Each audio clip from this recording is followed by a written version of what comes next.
Deus, na segunda carta de São Paulo a Timóteo, no seu capítulo 4, versículo 3, vai nos dizer o seguinte: porque virá um tempo em que os homens já não suportarão a sã doutrina da salvação. Vou repetir. Porque virá um tempo em que os homens já não suportarão a sã doutrina da salvação. Irmãos e irmãs, esses dias já chegaram. Muitos de nós não percebemos, mas existe no mundo um movimento no sentido de excluir Deus da vida dos homens de hoje. Um projeto que pretende construir um mundo autônomo de Deus, onde a ética do Evangelho de nosso Senhor não tem lugar nem vez no projeto de futuro da humanidade que eles querem criar. Na realidade, Deus é um empecilho e deve ser apagado da mente dos homens. Queridos irmãos e irmãs, eu sou Marcos Venâncio e esse é o canal Falando sobre Deus. É uma grande alegria para mim recebê-lo aqui no canal, ok? Receba de mim um caloroso abraço e o desejo do coração que Deus te abençoe ricamente, ok? Eu quero começar essa reflexão citando aqui o Papa Bento XVI, que hoje não está mais conosco, mas na glória de Deus. Quando ele disse o seguinte: o núcleo de toda tentação é colocar Deus de lado. Queridos, é justamente isso que esse movimento que existe no mundo, chamado de Nova Ordem Mundial, está fazendo através da Organização das Nações Unidas, a ONU. É claro, irmãos, que eu não tenho tempo para aprofundar esse assunto, que ele é, na realidade, muito extenso. Para isso, precisaríamos de algumas horas para tratar desse assunto. Mas o que vamos refletir aqui é o tema proposto por nós, ok? Deus, um incômodo para o mundo. Sim, Deus é um incômodo para o mundo, porque na sociedade que estão preparando para o futuro, Deus não pode existir. Então, Marcos, você está me dizendo que existe um projeto de poder global onde Deus é posto de lado? Sim, porque Deus é mesmo um incômodo para eles, um empecilho para que eles possam fazer a implantação dessa nova ordem mundial. Queridos, eu estou dizendo que tudo que é relacionado a Deus, como igreja, Bíblia, a fé cristã de um modo geral, tudo isso é um empecilho, um incômodo que atrapalha. Você consegue entender isso? Olha o que disse em 1992 o diretor da OMS, o senhor Hiroshi Nakajima. Lembrando aqui que a OMS é um órgão subordinado à ONU. O senhor Nakajima disse o seguinte: a ética judaico-cristã não poderá ser aplicada no futuro. Ou seja, os ensinamentos, a moral cristã não tem lugar no mundo que eles pretendem criar. Isso, queridos irmãos, em outras palavras, ele está dizendo que para implantarmos a nossa sociedade do futuro, o cristianismo tem que acabar. Então, o que eles pretendem fazer aqui é criar uma nova religião universal de caráter ecumênico e sincrética para substituir a Igreja de Nosso Senhor. Eles precisam de uma nova religião que atenda ao novo homem do futuro, a nova sociedade que eles acreditam será mais evoluída que essa sociedade hoje baseada nos conceitos cristãos. O que significa religião ecumênica e sincrética, Marcos? Bom, é uma salada, ou seja, uma mistura de conceitos de todas as religiões do mundo, onde a verdade é a de todos, todo mundo. Jesus não seria a única verdade. Os ensinamentos do Senhor Jesus não seriam mais verdadeiros que os ensinamentos de qualquer outra religião do mundo, como a religião espírita ou a religião muçulmana, por exemplo. E o que eles estão fazendo para realizar esse projeto? Primeiro, eles precisam mudar a mentalidade do homem atual, mudando concepções que são caras para nós cristãos, como família, fé, direito à vida ultrainterina, sexualidade. Queridos, vocês já devem ter percebido que nos últimos tempos, uma série de palavras de impacto entraram no nosso vocabulário, como igualdade, solidariedade, paz, justiça, tolerância, diversidade, pluralidade, casa universal. Eles mudam as palavras para nós não percebermos as suas intenções, né? E aí eles vão mudando o conceito das coisas, tipo, o conceito de família dos cristãos não é o mesmo conceito de família que eles estão nos propondo goela abaixo, quando eles falam em diversidade. São palavras bonitas que parecem boas para nós, mas o que nós devemos nos perguntar é o que essas palavras englobam no seu contexto geral, ou seja, o que elas querem dizer exatamente. Como quando falarem em diversidade, devemos perguntar que tipo de diversidade? De gênero? Mas gênero só existem dois. E quando falarem em pluralidade, devemos perguntar que tipo de pluralidade? Pluralidade de verdades, por exemplo?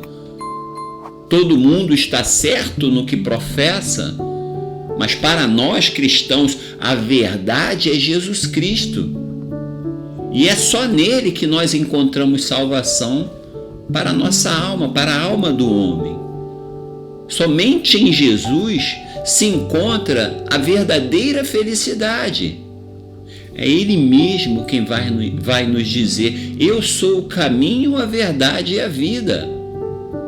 E ainda diz: encontrareis a verdade e a verdade vos libertará.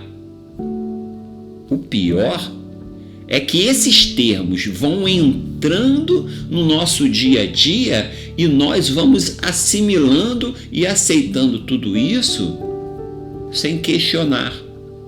E eles vão obtendo êxito nos seus intentos macabros. E aí não percebemos que Deus está sendo posto de lado. Eu digo macabros porque tudo que exclui Deus é macabro e demoníaco. E mais, por exemplo, como que eles vão descriminalizar o aborto enquanto a fé cristã existir, irmãos? Como é que o ato homossexual será considerado, será encarado como algo aceitável enquanto existir a fé em Deus? Consegue entender? Quem tem dentro da igreja um mínimo de voz deve se contrapor a todas essas investidas desse projeto maligno. Eu, como leigo, tenho um mínimo de voz. Estou fazendo aqui a minha parte, alertando aos irmãos desse mal fluindo sorrateiramente na igreja e no mundo. E você, querido irmão, querida irmã, vocês também devem fazer o mesmo. Segundo o nosso querido Bento XVI, esses tempos ruins de ataque à fé cristã provocarão uma redução nos adeptos da igreja. Olha como isso é sério. Ele está dizendo que a igreja diminuirá em número de adeptos. E continua dizendo que ela passaria a ser a igreja de uma minoria, porém uma minoria mais consciente, que conseguiriam perceber e entender o que está acontecendo e se levantariam contra esses ataques usando as armas espirituais fornecidas por Jesus Cristo para que possamos defender a nossa fé. Mais uma vez, e você, querido irmão, querida irmã, você faz parte dessa minoria consciente de que Bento XVI nos fala? Eu quero fazer parte dela, da igreja da minoria. Mas então, pensemos mais um pouco. Se a igreja passará a ser uma minoria, onde estará a grande maioria dos cristãos? Se nós somos a maior religião do mundo, eu arrisco dizer que uns estarão completamente cegos ao que se passa à sua volta e aceitarão sem perceber as ofertas de um esvaziamento da fé. Outros aceitarão essa proposta de nova sociedade e nova religião como verdade, como uma verdade e necessário para o bem comum e do mundo. E o pior, outros viverão dentro da igreja como se nada estivesse acontecendo, sem se manifestar sob uma pretensa humildade, não querendo ver o que está acontecendo diante dos seus próprios olhos, aderindo assim ao politicamente correto, com medo de serem taxados de fundamentalistas. Então aceitarão resignados os falsos valores da modernidade. Acredite, já temos muita gente assim no nosso meio. Acreditam que a igreja é muito dogmática, rígida e antipopular. Aí acreditam que a nova era que se desponta aí, ela sim está mais em condições de conduzir a humanidade à cultura mundial de paz. E sem perceber, provocam em si mesmos e no povo em geral, pelo qual muitas vezes essas pessoas são responsáveis, uma grande apostasia da fé. Você sabe, querido irmão, querida irmã, quais os principais responsáveis diante de Deus por essa crise de fé? Pela apostasia a qual estamos vivendo nesse momento? Primeiro, eu digo que não são as ideologias mundanas o principal vilão nessa história toda, mas sim os próprios cristãos que aceitam de bom grado esses conceitos que estão subvertendo a verdade revelada por Deus através de seu Filho Jesus Cristo, nosso Senhor e Salvador. E que não os combate como é dever de todo cristão, em ordem dada pelo nosso próprio Senhor Jesus Cristo. Queridos irmãos, para terminar e não me alongar mais nesta reflexão, quero dizer que podemos combater esse mal estando atentos às suas intenções de querer subverter a nossa fé e apagar Deus de nossas vidas. vamos dar nossa resposta amando cada vez mais a Jesus Cristo, nosso Senhor, em nossa igreja e combatendo o joio, sendo bom trigo dentro da igreja, para que ela seja cada vez mais um sinal transparente de Deus no mundo e que ela consiga apagar os dardos inflamados do maligno lançados sobre a nossa fé nesses tempos difíceis que estamos vivendo. Querido irmão, termina aqui nossa reflexão. Espero que você tenha gostado. Obrigado por ter chegado até aqui. Se você gostou, dê um joinha, se inscreva no canal, dê um like, comente, compartilhe. Isso vai ajudar bastante o canal. Estivemos reunidos em nome de um Deus que é Pai, Filho e Espírito Santo. Amém. Querido irmão, querida irmã, um beijo no seu coração, paz e bem, e que Deus te abençoe ricamente.